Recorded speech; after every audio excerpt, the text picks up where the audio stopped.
Hello, everybody. This is Rabbi Stephen again.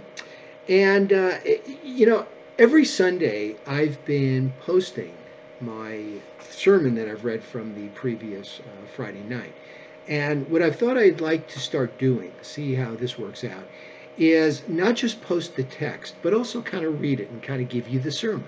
Okay, so let's say, of course, I'd rather have you come to Friday night services and see it for yourself, but let's see how this works, okay?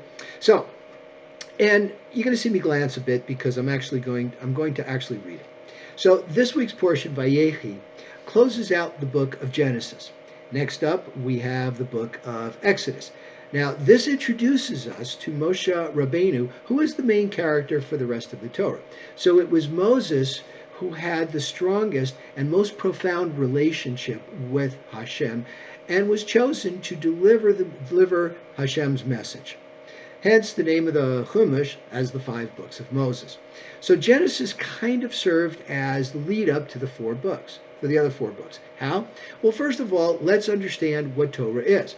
The word Torah has been translated and interpreted as law and teaching. It is the fundamentals of life that God transmitted through Moses. It is here in these subsequent books that Moses receives the primary Ten Commandments and the rest of God's teachings in the form of the commandments. Now, what is really Torah and commandments? Laws, teachings, yes, but really, let's face it, it's 613 do's and don'ts. Up to now, there hasn't really been any type of codified behavior, system of regulation, courts of justice, basically how society interacts with each other. So up to now, yes, there were some systems of justice, the Code of Hammurabi, for example, or Hammurabi, as in Noah's time, but for the most part, people basically just did what they wanted to do, and there wasn't much of a check on that. The people of Noah's time saw just how ineffectual courts of justice were.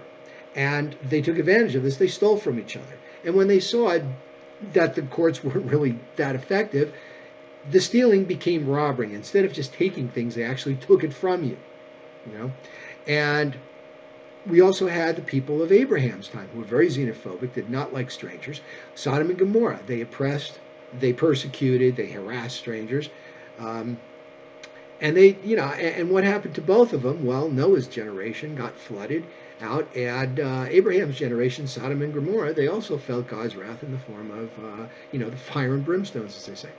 So, what made our patriarchs, Abraham, Isaac, and Jacob, stand out and be pleasing in the eyes of Hashem was their intuitive grasp of Torah, the intuitive grasp of these divine ideals. Their integrity and character stood out because they treated people as the children of Hashem with respect. They always strove to do the right, just, and humane thing.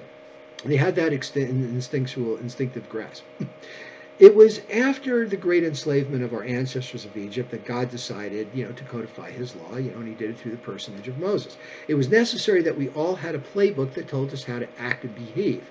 In fact, one of our great sages in the Talmud, tractate of Shabbat, remarked that had the Hebrews not received Torah, we would have destroyed the world, hence we are a stiff-necked people, and apparently we need limits.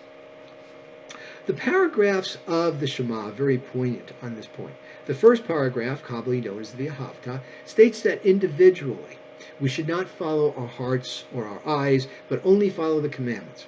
The next paragraph of the Shema, it's a little bit longer, actually restates that commandment, but in the plural. So not only are we responsible for our own behavior, but we're really kind of responsible for everybody else's behavior, kind of as to serve as a check on our fellows. And as a further reminder, we put tzitzits on the corners of our garment. We put mezuzot on the doorpost, not just of our house, but at the gates of our city. God knows that we're willful, and we have a tendency to do what we want to do, and make up rules or interpret them as they go along. So these are our checks. But we need rules in order to get along. That's the whole point. In order for society to function effectively, we have to have a frame of reference and have faith that we will be able to conduct business confidently and with security that everyone will live up to their part of the deal, and that's how commerce gets done. And otherwise business doesn't get done and no one prospers. People are just suspicious of each other. So we need those parameters in order to engage. You know how to engage. Okay, so it's like baseball. You play the game of baseball, there are rules. You get 3 strikes or 4 balls. That's it. That's all there is. If, however, you hit a foul ball on the last strike, you get to keep going. And you keep going and going and going until you either miss or you hit a foul ball. I remember a Dodgers game once. A guy got up. I guess his name was Alex Cora, and for 15 minutes on his last strike, he hit foul balls. Finally, he hit it out of the park for a home run. Now the other team may not have liked that, but guess what? Those are the rules, and you play by the rules. And you know what? When you get up for your up, you can do the same thing. So the rules basically apply to everyone. So some people still want to do their own thing, unfortunately. They either interpret the rules as they say fit, and of course they want it to come out in their favor.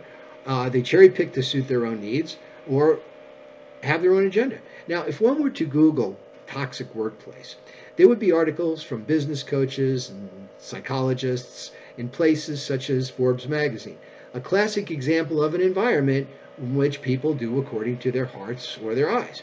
In a toxic workplace, we see managers applying rules unfairly, so one person gets rewarded for doing something while the other one gets punished for it. This is why they have long meetings where nothing gets done. They just don't want to face the reality of what's needed in the world, needed to succeed. It's too hard. And of course, they're never to blame, so what do they have to do? Find a scapegoat. And when that scapegoat gets tired and decides to leave, they just find another scapegoat. Such environments can be very frustrating and trying. How do we deal with this? Just like our ancestors, we stick to our principles. We find the strength in our own integrity and character. Abraham welcomed strangers while everybody else was persecuting them. Jacob honored his commitment to Laban, even though, as it states in the Chumash, Jacob says to him, "You changed the rules hundreds of times." And by the way, that's used as the model of how you behave in the workplace. Whatever happens, you do what you need to do. You do your job. And as a result, both of these men thrived. Right? So, because things may seem unfair and tough, in the end, goodness wins. It does, because reality is reality. Reality supports the good actions because that's what it is. It takes a lot of inner strength and to be moral while others are taking shortcuts. And that is specifically that strength that will give you the resolve to succeed and overcome. Thank you for listening.